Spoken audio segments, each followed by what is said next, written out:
Well, good evening and welcome to the Brian Crombie Radio Hour on Saga 960 AM every night, Monday through Friday at 6 o'clock on 960 AM or on www.saga960am.ca. I bring you interviews with interesting people, political, business, economics, etc. And tonight, I've got two interesting business gentlemen who have retrofitted their plants to do something that they think is important to help us with COVID-19. And so I want to introduce you to these gentlemen this evening, if I could. David Yemen is the president and owner of Molded Precision Components, which was founded in 2006. He's a mechanical engineer from Queen's University. And David Van Slingerland is the CEO of Sterling Industries. Gentlemen, welcome to the Brian Crombie Radio Hour. How are you? Doing well, thank you. Yeah, thank you for having us. My pleasure. So what is it that you did and what is it that you're doing and why are you working together? I guess I could start sort of where it started, maybe. It was March 18th when I sent an email to David. Previously, David was a customer of mine and started on a new project in December. And we're typically an automotive supplier of plastic components. And we were looking to diversify into the medical field. And we connected, like I said, in December, and we started our first project with David. And then shortly after, of course, COVID came on. And the Canadian government was calling for any manufacturers that can pivot and help out with devices or things that might help with COVID, such as ventilators, face shields, masks, and so on. So on March 18th, I sent an email to David saying, hey, as my customer at the time was, hey, you know what, maybe there's a way that we could collaborate on some projects for ventilators or other, needed products for the front lines. And that's where it actually first started. Sorry, what business were you in previously? Yeah, so we're a plastic injection molder. We're about 10 million in sales, about 60 people. We deal with precision plastic injection molding. So gears and linkages, all the things that make your car work in your door, make your windows go up and down, your seats move forward and back. So the high precision functional components in your car. Right. Ship 76 million parts a year in that space. And we had, maybe 1% medical at the time. And David, number two, David Van Slingerland, is that correct? That's correct. What is the business that you were in and what is it that you are now doing? So Sterling Industries is a contract manufacturer of medical devices. So we make other people's medical device products. As it turns out, we have a fairly large portion of our business that is in what I call medical hard goods, beds, stretchers, IV poles, accessories for beds and stretchers. So that part of our business has actually increased with the COVID to begin with. Yep. But the whole PPE part of our business is a new piece. And like David Yemen, we answered the government's call, initially trying to reach out to see if we could make ventilators or something else. And then we got the call from NPC and chose to go down the PPE road instead of the ventilator road. And so what is the PPE that you are currently manufacturing together? So we took a design that David's organization had started, and I will say medicalized it. So we're making a medical device that is a face shield as opposed to a face mask. And the intention was to create a product that would last long beyond the COVID crisis, which we have done. Do you guys have a version you can show us? Yes, absolutely. Awesome. So this is actually hot off the press today. This is the first part that came off the injection molding system today. Right. So it's designed for droplet protection. So if someone were to spit when they're talking on you and or cough, then and vice versa. So if I were to cough or whatever, it protects from droplet protection and dust and so on from transferring between patients. So it's become even more important because the shortage in N95 masks. If they go in and see a client with an N95 mask on and they see a client, then they have to throw that away and get a new one. If Right. they have this on, then they don't have to throw away the N95 mask for every client. So that actually reduces the usage on N95 masks. So they're wearing that visor as well as a mask. Correct. So it's designed that they can wear other forms of PPE underneath it. So if I put it on, you could also wear goggles or glasses and an N95 mask underneath.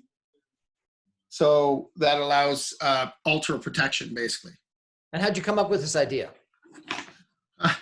Well, we started on this ventilator challenge. And so you got to understand that David's business and mine are completely different in that we're in the automotive. And when COVID hit and we saw that supply chain being broken from China, I knew that, of course, I have about 6 weeks worth of inventory, or China does, on the ocean. So I sat back and went, well, I got about 6 weeks before my plant shuts down because the supply chain's been broken.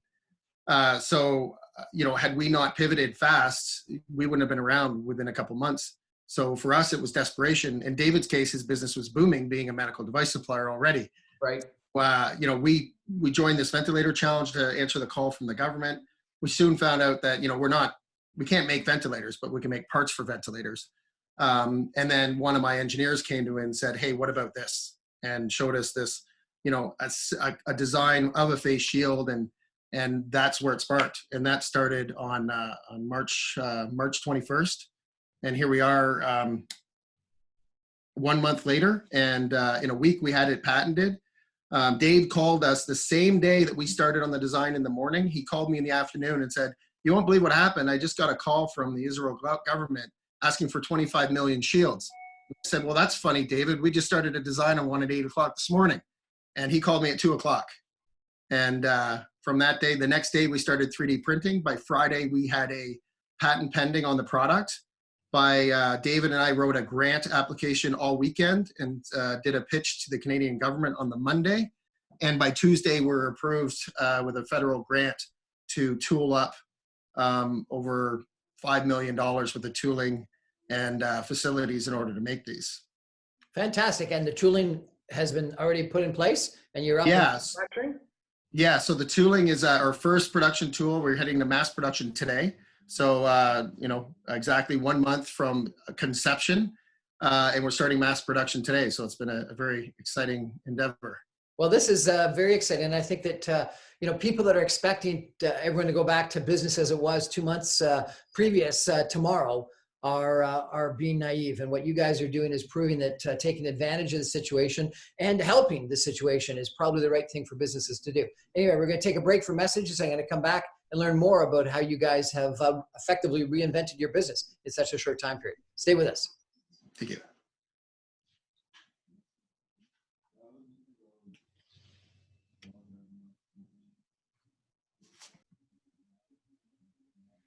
Well, welcome back to the Brian Crombie Radio Hour on Saga 960 AM.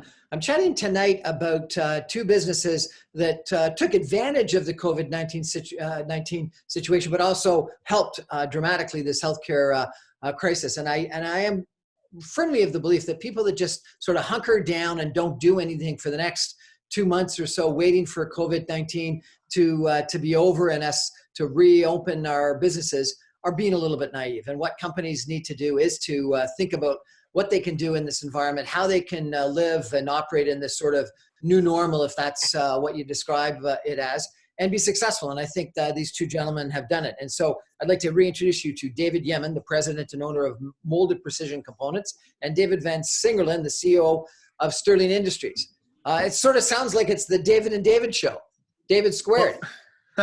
Well, it's funny you say that because as soon as we started in conference calls, somebody made a joke. It was actually one of David's engineers. He called us David Squared. And we thought, well, that was really funny. So we call her D Squared or D2. And funny enough, we formed a joint venture to do this together. And it's actually called D Squared MedTech Ventures. Awesome.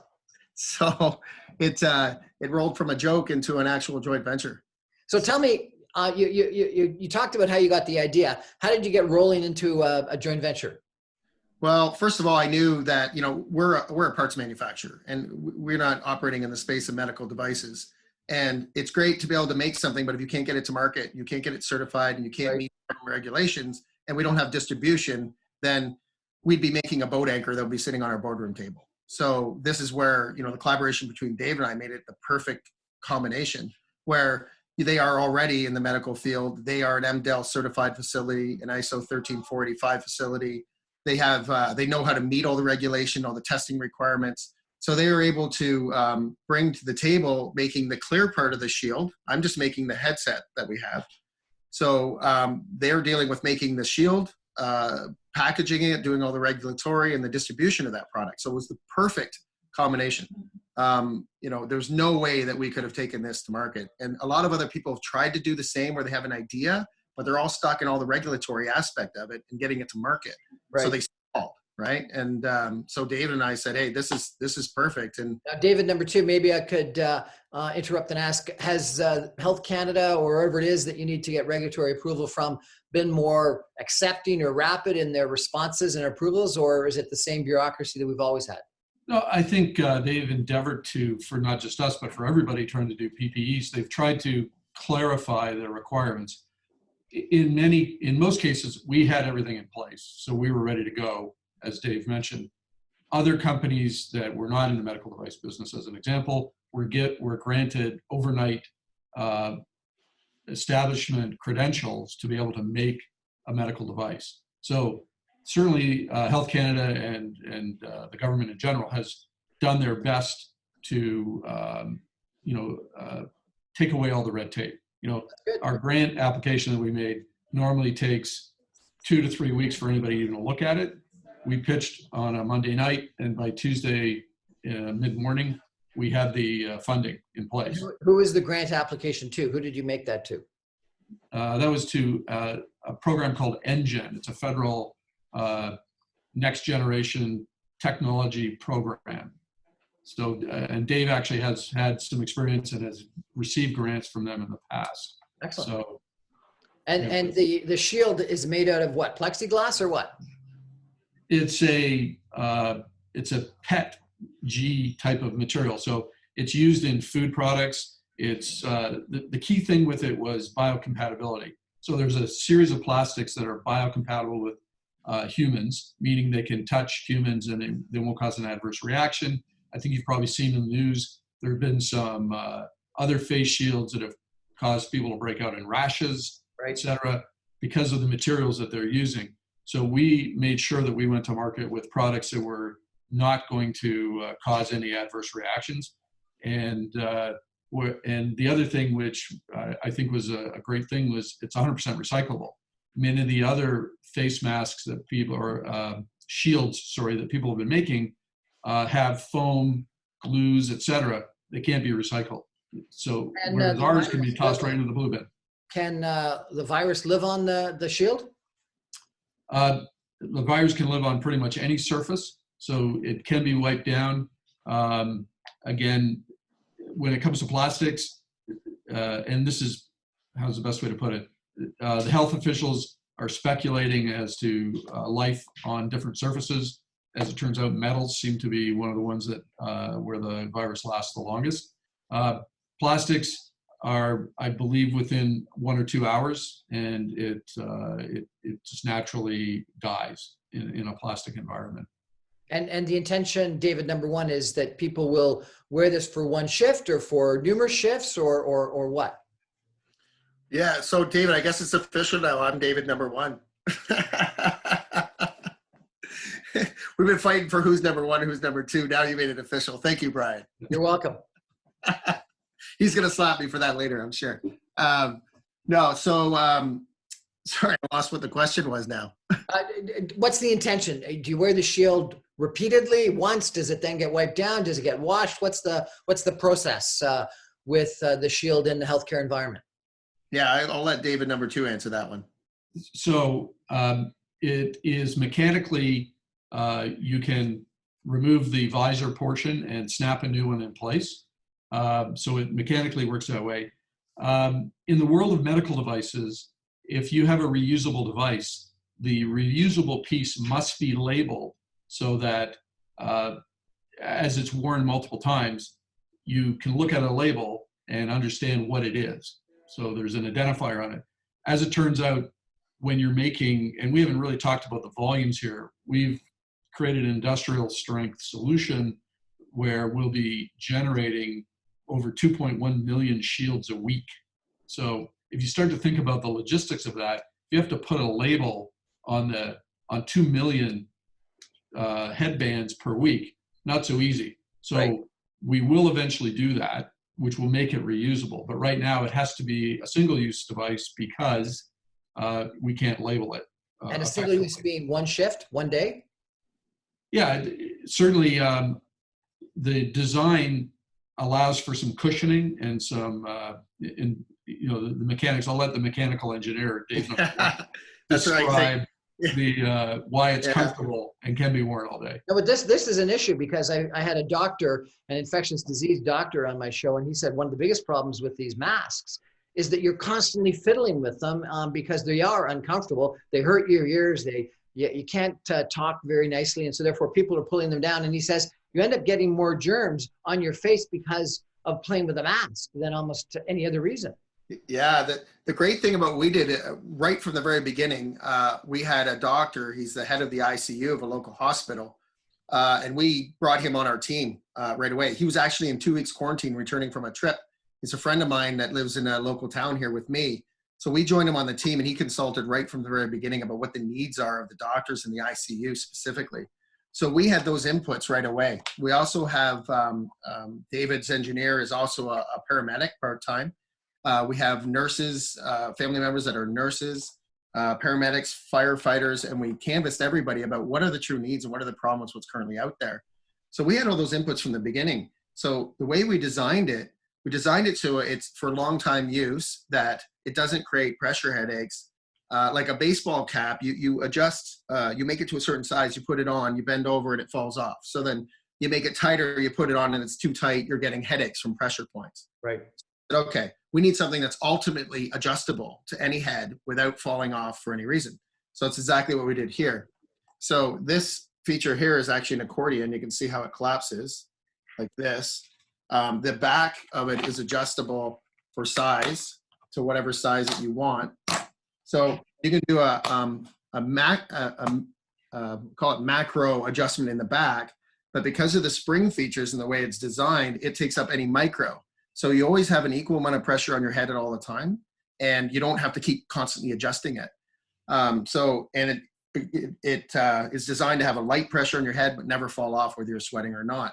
The other thing is, which was an unintended design intent, was that you're wearing the face mask and you need to talk to somebody. Well, you take it off, like you said, you'd contaminate it with other people and stuff, and people would put it down. But in fact, you can wear it upside down, which might look funny, but what it means is you're not putting it on another surface. You're not handing it to anybody. You're not forgetting it somewhere. It stays with you all day long. Right. And now are you going into a situation where you're within 6 feet of somebody, you simply spin it over and you've got your face shield. So it was. How close is your mouth to the shield when you're speaking? Because it sounds like you can speak okay with it on. Yeah. So you're looking about 3.5 to 4 inches from the shield. Your lips would be from the front of the shield. So, David, number 2, what's your advice to the medical healthcare practitioner? Is to take it off and put it upside down, or to leave it on as they're going through their day? Well, I think, the biggest thing is a lot of masks. If you look at, shields, what you get is a question from a lot of purchasers. Does it have anti-fog treatment? Does it fog up? And again, breath coming out of the sides of masks, et cetera, will fog it up. So I think the fact that you can create a nice airflow by flipping it upside down, allows some of the, say the closeness and the annoyance of wearing a mask or wearing a PPE for, all day. It takes some of that away because it's like getting a breath of fresh air almost. Right. Now, this is not going to alleviate the need for a mask. This is in addition to a mask, correct? Exactly. So again, if you look at it, this is a physical shield against droplets or breath, anything that's airborne, whether it be liquid, whether it be dust or other things. So this is the first line of defense. So I think a lot of people describe it as an adjunct PPE. Right. And it's best worn with, in some cases, goggles. And for sure, whether it be surgical masks or an N95 mask. And this is going to be of use to not only people in hospitals, but I presume all the people that are administering all these tests, both the tests of the virus itself, but also potentially the antibody tests, because I presume that people are going to have PPE on when they're administering all these antiviral tests that people are talking about. Yeah, and even beyond that. So it's really just the idea of being able to wear it all day with comfort was there right from the very beginning. Because if you look at the uses, the frontline workers are not just people in hospitals. Those are the people at the grocery stores or at the liquor store, at the drive-ins or drive-throughs. The other thing is you got to remember about industry. So my customers in the automotive have been calling me saying, hey, we've got to have a PPE plan for when everybody returns back to work. And they're going to give 4,000 employees a shield for when they come back to work so they can protect themselves from each other. Really? So this is something that everyone's going to be wearing. Yes. So we've got Honda. We'll be supplying Honda Canada face shields for when they all return to work, as well as all my big multinational customers, which are like Magna, Leighton's Automotives, Fluxengate. They all have requests in for thousands and thousands of masks in order for their people to use it. So this is where when the way that this is designed is that you can drive over this plastic part with a truck and it'll last forever. And the shield itself is replaceable over time. So if it gets marked up or damaged, you can put a new one on. And this is where we got to work on the labeling aspects of long term. Right. And like we said, also is that it's now totally recyclable. This is PP, one of the most commonly used plastic resins in the entire world. And this is PET that then gets recycled. So for us, when we go into a grocery store, we're going to see the cashier wearing this. Absolutely. Actually, one of the initiatives we'll be doing is going around to all the drive-ins throughout our local community and giving them shields. Because right now what they've been doing is putting massive plexiglass in front of them. Yeah. And they can barely function, right? Because they're trying to work underneath a piece of plexiglass. You're like, well, how do you work? You can't work. So this would eliminate that need by them being protected personally instead of like trying to put up a big barrier in a grocery store. Right. But in the grocery store, will they be wearing a mask underneath it as well, do you think? No, not likely. It's really splash protection. So, I mean, I shouldn't say no. People are wearing masks that I see through drive-throughs and grocery stores, so they can do both. But really, it's somebody who's talking to you, and we naturally will spit, and this will protect you from that, right? Right. So it's really meant for, it's not just frontline workers and ICU doctors and people doing test kits. It's really for the everyday user as well, in addition. 2.1 million of them a week? Yeah, that's 300,000 a day. So to put that in perspective, that's one face shield every quarter of a second, 7 days a week, 24 hours a day. Fantastic. And how many have you already sold? Well, we've got orders in the system right now for 17,050,000. Am I correct, David? That is true. Sounds like this is going to be a great business opportunity, gentlemen. We're going to take a break for messages and come right back with, is it D Squared? D Squared MedTech Ventures. D Squared MedTech Ventures in just a minute. Stay with us.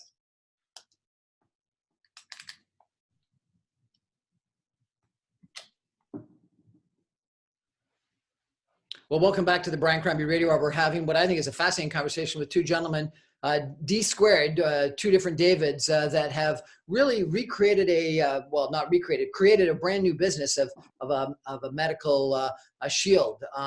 So we've talked through, getting the grant. We've talked through 2.1 million shields a week, 300,000 a day, whatever it was, your statistic for a second. It sounds like an incredible story. Is this the whole story? What else is part of this story? That's the end result is 300,000 shields a day. But what it takes to get from, a concept to be able to actually produce that is really what is truly remarkable. And so we've seen the community, other local businesses like Honda Canada, all get behind us when they saw what we were doing. For MPC, from our standpoint, to get up and running, we've had to, we're emptying our entire warehouse and we're moving that into the local Oro-Medonte hockey rink, and that's going to be our new warehouse, such that we can install 8 new molding machines in our warehouse. We're moving our automation group that works in that warehouse area into a local fire hall to continue operating there. And we just consumed the drive-in that's directly across the road for parking and office trailers for all the people that we're hiring. So we've had to completely tear up our entire facility. And, we've got people like Honda behind us removing barriers, helping get the electrical and services set up. Our machine manufacturer, the machines that we buy are Arberg molding machines. They're expediting machines from Germany and from Connecticut, the United States. So we've needed an absolute army to do what we're doing in 4 weeks, and it's been insane. And that's from our part. And David as well has been turning his plant upside down trying to figure out how to package. It's great, Dave. I'm giving you 300,000 shields a day. Figure out how to package them and get them out your door. So he can tell you a bit about what he's trying to do to make that happen. Yeah, so we were fortunate. We just at the end of last year moved into a new, larger facility to facilitate growth in another project. In fact, the one that we were doing with Dave. And so we do have the space to actually expand into, but like MPC, we've taken advantage of Honda's generous offer from their automation guys to figure out, it's something you don't think about. How do you put 300,000 face shields a day into plastic bags? Ultimately is what it is. You could maybe get an army of people, and I haven't even done the math on how many people would have to be putting face shields into a bag. So obviously how many face shields would those people have to be wearing to put the face shields into the bag? Well, exactly. They'd have to be 6 feet apart, so you'd need a huge facility, maybe Sky Dome or Rogers Center, as it's now called, to do that. So we had to figure out how to automate that process and put robots and equipment in to actually put them in the bags and then put them in boxes. We looked at orders. For the parts, as an example, for the federal government, it will be 1,500 skids of face shields to satisfy what the federal government's looking for, at about 1,400 face shields per skid. So you can do the math. Right. It's 70 transport trucks to move them to market. So the logistics and the packaging alone are just crazy numbers. You just don't realize it until you're actually faced with having to do something like that. David, number 2, David Van Singerland. Is this a short-term, just 2-month thing, or is this a long-term business? Well, I think it's a long-term business. We certainly went into it. We created a joint venture to do it.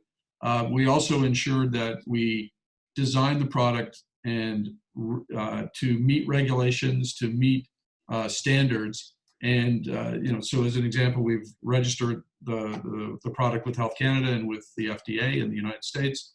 And will we be making $2 million a week forever? Probably not. Once the crisis is over and the numbers die down, but we do expect to stay in this business. And I think we've seen a lot of disruption in the global supply chain. Certainly, we've heard a lot of issues, more so around N95 masks. But the government now is looking at what can we do to have homegrown capability, and so that we don't collectively get caught with our pants down again. Right. Are you looking at really primarily a Canadian market, or a North American market, or a global market, or what?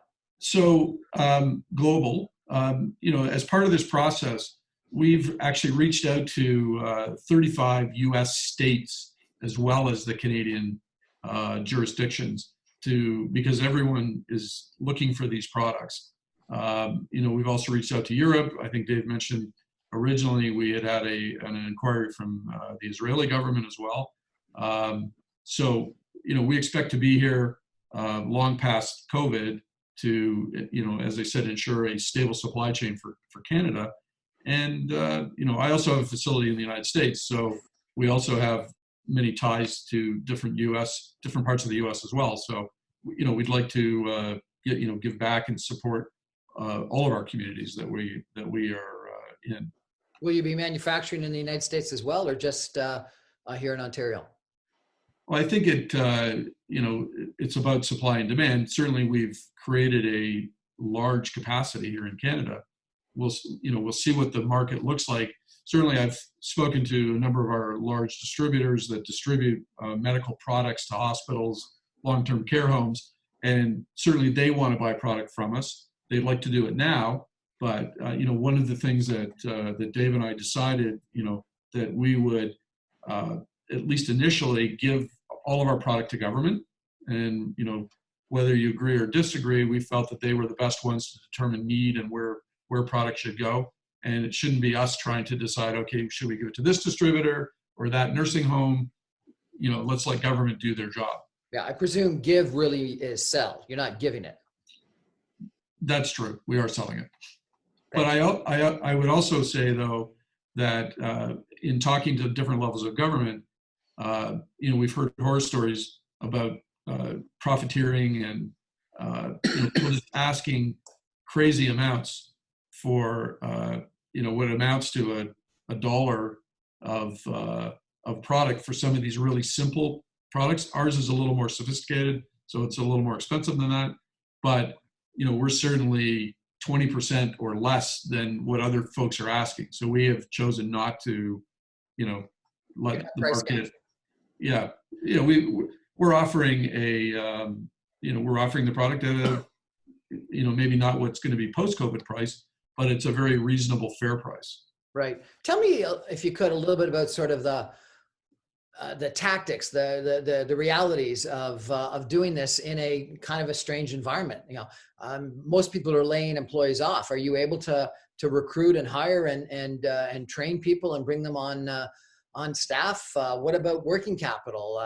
700,000, 2.1 million a day. That's going to have huge working capital constraints. How are you working through all of those day in, day out business issues? Well, it's interesting because in the very beginning, my HR is freaking out. He's one guy, right? We're only a company of 60 people. And they're like, where are we going to find all these people? We're going to have to hire like 30, 40, 50 people. And, talking to David, I came up with this idea, and I'm like, I have 3 sons, and one of them's in university, and their friends don't have jobs. And they're all saying, hey, our summer jobs got canceled. So I'm like, wait a minute, we're a high-end engineering company. Let's hire nothing but college and university engineering students to be that army that we're going to use to make this. And since then, we have hired 7 university kids in 1 hour, because all our kids know somebody who knows somebody who knows somebody, and it's piling in. We're getting hundreds and hundreds and hundreds of applicants. We've also been on the national news 3 times and local news twice. We're on the local papers.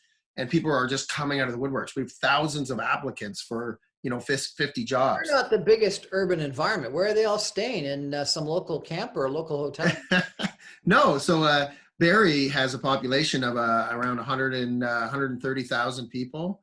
There's another city just north of us, 10 minutes north of us. It's another 100,000 people. So there's plenty to support here. The last thing we have a problem with is finding people. And the thing is with the students is they're just grateful to have a job. And, we've got to work 24/7. So on normal days, good luck finding somebody who wants to work an off shift, and good luck to find somebody who wants to work a weekend.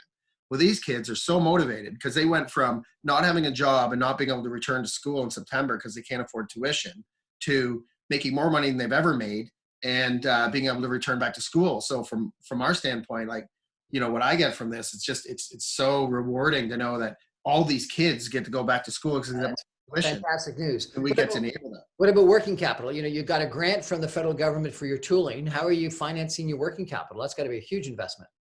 Yeah, so part of it is the grant money, but it only covered a fraction of it. So, I think between David and I, we're a good $5 million in above what the government is through our grants from there.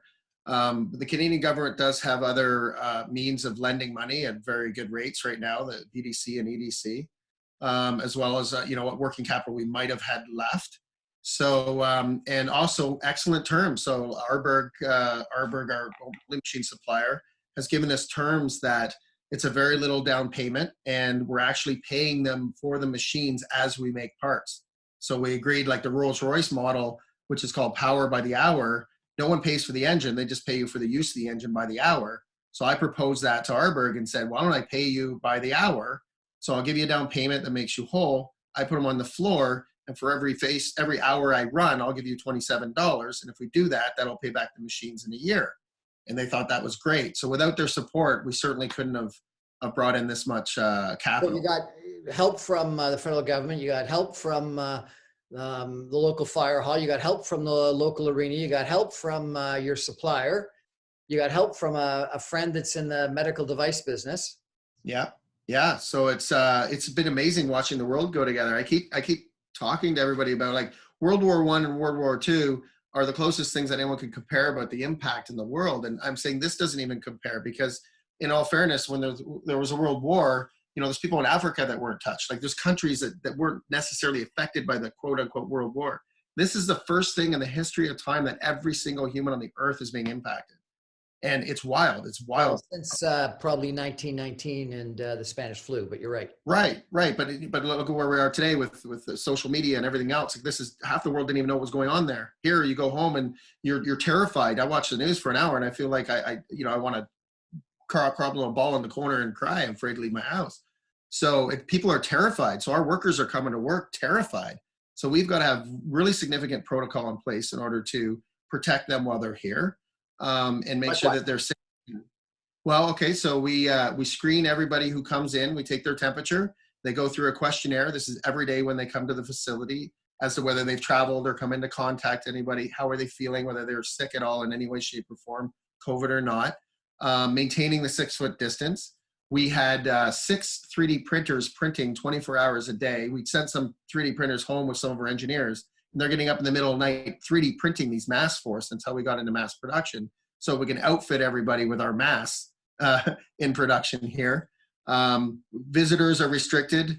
They can only come here under special cases, and they go through an entire protocol before they can come in. Social distancing. We've got office trailers brought in to keep people separated. Anybody who could work from home is working from home. We did have a scare last week where someone got sick, and they had to go for testing in COVID, and it forced us to shut down the facility over the Easter weekend while we waited for results. And so we were down for, the Easter weekend was the Friday. By the Monday, we didn't have test results. We're down for Tuesday and Wednesday waiting for test results. We spent $8,000 to bring people in to disinfect our facilities while we were waiting. And we paid everybody while they were at home.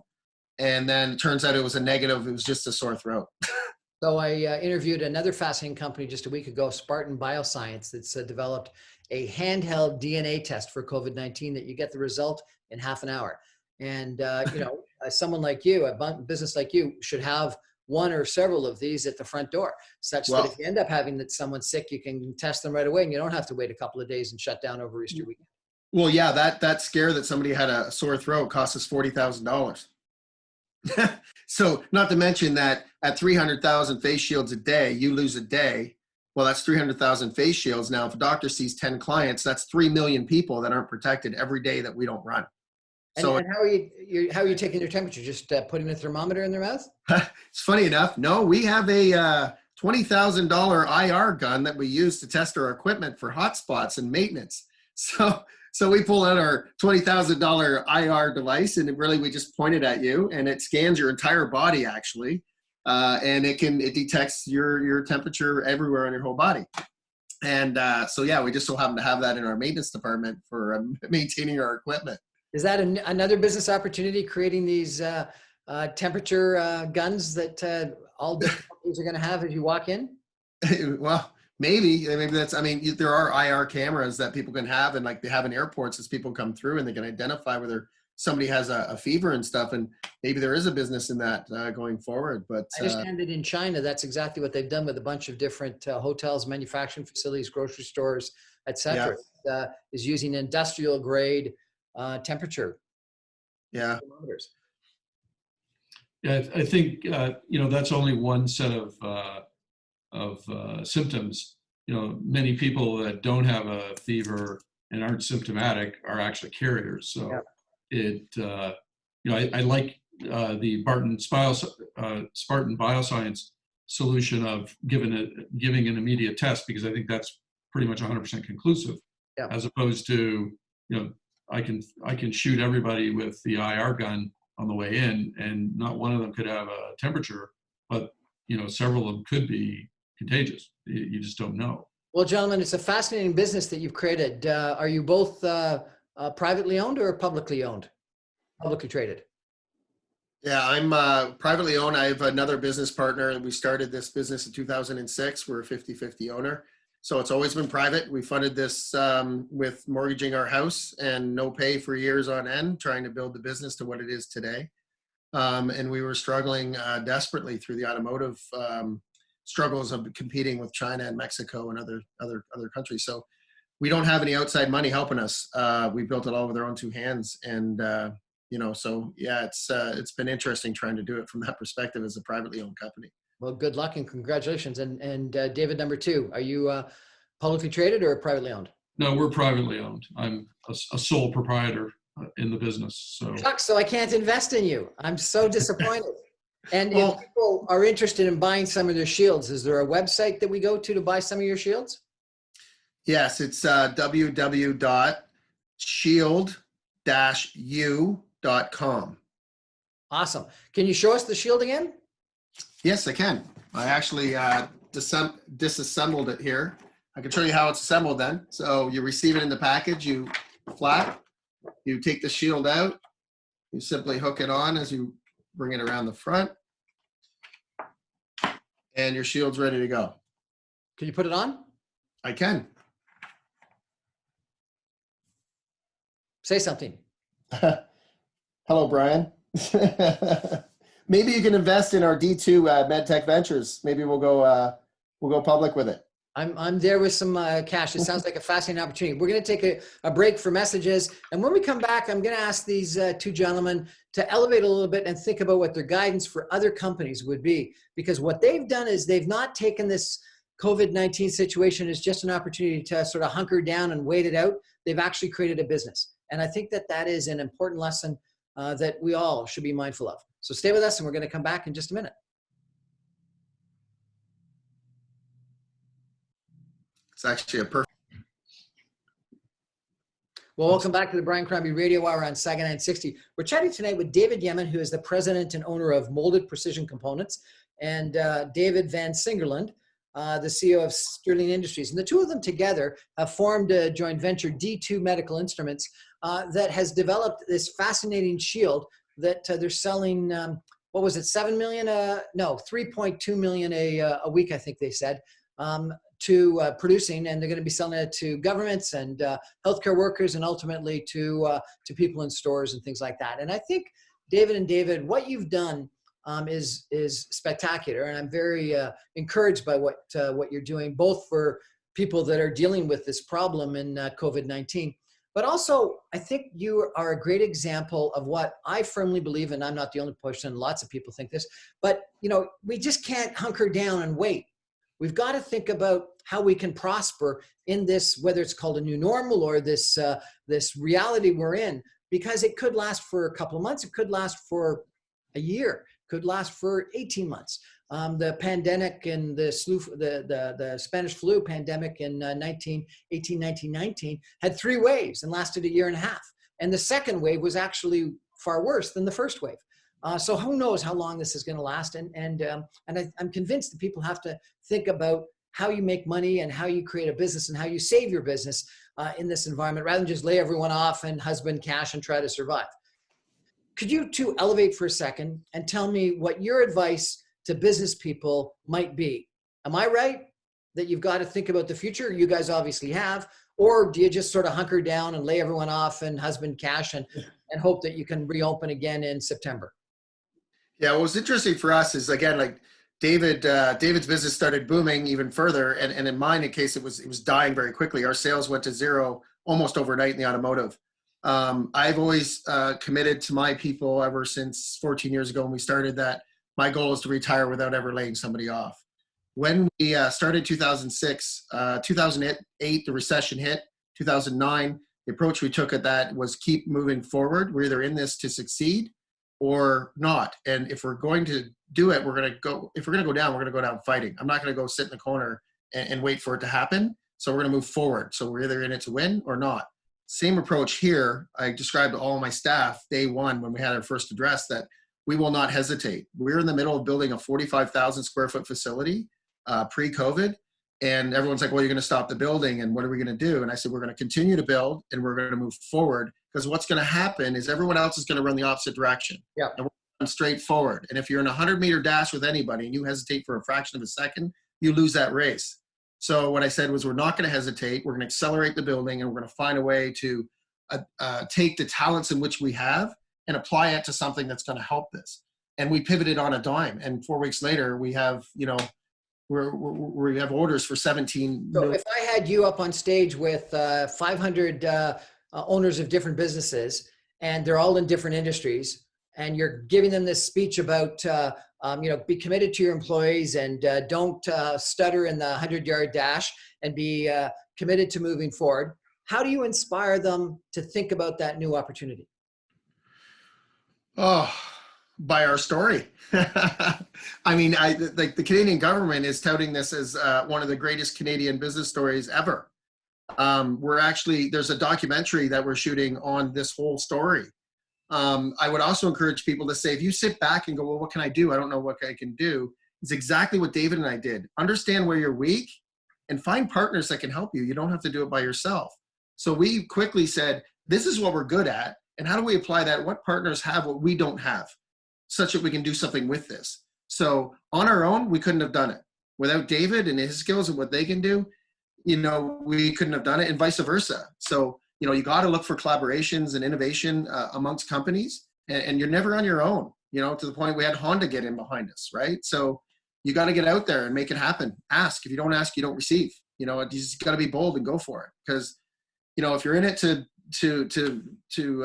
make it through, then go. If we're gonna go down, let's go down kicking. Well, that's I think great inspirational advice to a lot of people. David, number two, you're talking about a complete change of the supply chain. What's going to happen? Are we only going to be buying things in Canada and selling things in Canada, and we're going to break these whole global supply chains that we've had in the past? Well, we'd already seen a reshoring effort happening, a lot of it driven by what's happening south of the border, make America great again, whether you agree or don't agree with the philosophy. But, I think you're going to find a hybrid approach. So number one, you need to be self-supportive. But number two, you do have to balance that with, being economically responsible. So you still may buy offshore, lower cost products, but blend that with a stable, secure, homegrown source as well. And so that way, if borders close, we saw it with the steel and aluminum tariffs when the global supply chain again got caught because all of a sudden there was a tariff war going on and you couldn't get products across the border or it was prohibitively expensive. So I think this is going to this is sort of like wake up number two on the supply chain side of it, and you're going to see people start to look at maybe we should bring back some things domestically, and especially when your health's involved, and when it's if it's something about making a plastic toy, well that's not life and death, but certainly PPE. Who even thought PPE equipment would be life and death? But until you get, people were pretty shocked when Donald Trump called up 3M and told them they couldn't ship masks across the border to Canada. Absolutely, and and 3M makes a good chunk of their product in Minnesota, but they also make a bigger piece in China, and they were having trouble getting their own product out of China because again, China was not allowing exports for a period of time. And the other thing is they were locked down and there was nobody to export it anyways, no one was working. Gentlemen, David and David, I think that you are, as you said, David, number one, an inspirational story for the rest of Canadian businesses to think about being bold and what you got to do. So we're going to take a final break and then I'm going to come back with some concluding comments. But David and David, thank you so much for joining us tonight. Thank you. Thank you for having us. Well, welcome back to the Brian Crombie Radio Hour in Saga 960. I think that was a truly inspirational conversation with the two Davids about the business that they've created. And I think that it really is an example for business people across Canada, if not around the world, on what to do. I got to take you back. I was really interested during the Great Recession, 2008, 2009, about the companies that were successful and those that weren't. And so I actually started doing a doctorate in business, studying what happens to the companies that just hunkered down and tried to wish things away and hope things would end and start again whenever the financial collapse at the time was over, versus those that actually saw it as an opportunity to create new businesses and to grow. And I studied a bunch of businesses and found, and you probably know this, but some of the best, some of the biggest wealth in history, some of the most innovative companies in history are those that were created in bad times. and in challenging times. And what does it take? It takes a lot of the things that that the two Davids were talking about. It takes collaboration. It talks about resources. It talks about working with other people. It talks about hunkering down, yes, to a certain extent, but also being bold and thinking, as David number one talked about no one stutters in that 100-yard dash, because if you stutter, you lose. And so I think there really is a lesson here in, and now is the time to actually be thinking about new opportunities, because we can't expect the world to go back to exactly the way it was in a week or a month's time. That might be what President Donald Trump wants as we reopen, but the chance of that happening is very low. And what we got to think about is how we can be successful in the environment that we're faced with. Darwin actually, I think, said, you know, when he talked about competition of the species, it's not necessarily just the strongest. It's the people that can adapt the quickest and the best that are the ones that are going to be most successful. So adaptation, resilience, ability to pick yourself up. You know, David number one said it wasn't going to be knocked down in the corner and not get up. So let's not get knocked down in the corner and stay down. Let's get up. Good evening, everybody. Thank you for joining us. Good night.